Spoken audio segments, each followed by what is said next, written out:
the Prime Minister is nearly 2 years into his renegotiation with the European Union. He's got to get 27 countries to agree with him. How many has he got so far? But what we have is a set of things that we want to sort out in Europe. We want to sort out safeguards for the single market. We want to get out of ever closer union. We want reform of immigration. But here's the difference. We have a plan. He has no plan. And we have a plan which will be put to the British people in an in-out referendum. Perhaps he can tell us when he gets to his feet, why is he frightened of the British public? Mr. Speaker, my position on the referendum is exactly the same as his was before he lost control of his party. Now, I think we can take it from the answer to that question that the answer is none. He's got no allies. Now, he says his admiration for Angela Merkel is enormous. After the last couple of days, we can see the feelings mutual, Mr. Speaker. If it's going so swimmingly, why do you think Chancellor Merkel has already rejected his proposals? On that, he's completely wrong as well. She has herself said there are problems in terms of free movement that need to be dealt with. But he talks about support for a European referendum. Perhaps he'd like to address this. The former Chancellor of the Exchequer, who's decided to leave the House of Commons, yes, about the only person on the Labour benches who had any economic credibility, has said that a European referendum is inevitable. He says, and I quote, "It's a boil that has to be lanced." If it's inevitable, why is the right honourable gentleman so frightened of the British public? Mr. Speaker, we know about the boil that's to be lanced. It's his divided party, Mr. Speaker.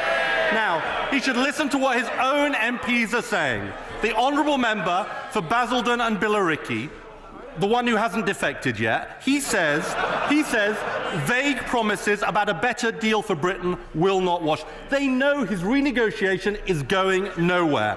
Now, 2 years ago, Mr. Speaker, the Prime Minister gave an interview to the Daily Telegraph, and this is what it said, and I quote, "Mr. Cameron will not countenance leaving the EU and says he would never campaign for an outvote in an EU referendum." Is that still his position? I think Britain is better off in a reformed European Union. But the point is this. I have a plan for renegotiating our situation and holding a referendum. He has got absolutely no plan whatsoever. And he talks about, Mr. Speaker, he talks about the views of backbenchers. Well, I've got the new view of one of his frontbenchers. This is the shadow deputy leader of the House, the man he appointed to put on the front bench, who has said this, and I'm sure the House will be interested. The Labour Party right now is in a dreadful position.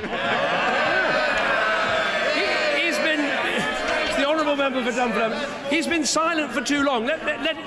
He goes on. He goes on. And we've got to be honest about ourselves. We have very low esteem with the electorate. The electorate looks at us and has no idea what our policies are. He says, he concludes, we are a moribund party. That's not the view of the commentators. It's not the view of the backbenchers. It's the view of the frontbenchers. It's official. It's a dead parrot. Let's talk about his party. Defections, rebellions, demands for a pact with UKIP, and that's before the Rochester and Stroud by-election. And everyone will have heard, Leader of the Opposition must be heard, however long it takes. That will happen, so people who are making a noise should calm themselves. Ed Miliband. And he didn't answer this fundamental question that matters to businesses and families. He used to say he would never be for leaving the European Union. That was his position 2 years ago. All I'm asking him to, they asked what my position is. I want to stay in the European Union. He can't even answer the question. That was his position then.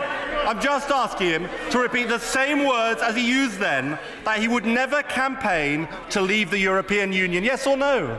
Prime Minister. I answered that question the last time round. But what's interesting? I want Britain to stay in a reformed European Union. But we need the reform. We have a plan. He has no plan. We say it's time to get out of ever closer union. What do they say? Nothing. We say you've got to safeguard the single market. What do they say? Nothing. We say you've got to reform immigration. What do they say? Nothing. Absolutely feeble. And that's why, Mr. Speaker, he faces a crisis in his leadership because he's got nothing to say about the deficit, nothing to say about the economy, nothing to say about welfare, and nothing to say about Europe. And the whole country can see they got a nothing leader of the opposition. I do have to say to him, there's no point giving us the fight them on the beaches speech, because the last time he tried that was over Jean-Claude Juncker, and he lost 26 votes to 2. That's his leadership in Europe. Now, everyone will have heard his weasel words. He won't be straight with his backbenchers, and he won't be straight with the British people. He had a referendum on AV, and his position was crystal clear.